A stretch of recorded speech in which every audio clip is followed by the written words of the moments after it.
સુરેન્દ્રનગર જિલ્લાના ચોટીલા પંથકમાં તેમજ હાઈવે પર ધોધમાર વરસાદ વરસ્યો ત્યારે બીજી તરફ લીંબડી વરસાદનું ટીપું પણ નહીં વરસતા લોકો ગરમીથી ગુંગળાયા જોવા મળી રહ્યા છે।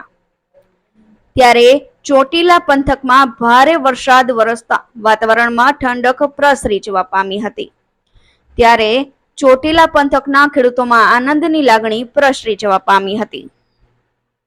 ચોટીલા હાઈવે વાહન ચાલકો પોતાના વાહનની લાઇટ ચાલુ રાખીને હાઈવે પસાર કરતા જોવા મળ્યા હતા।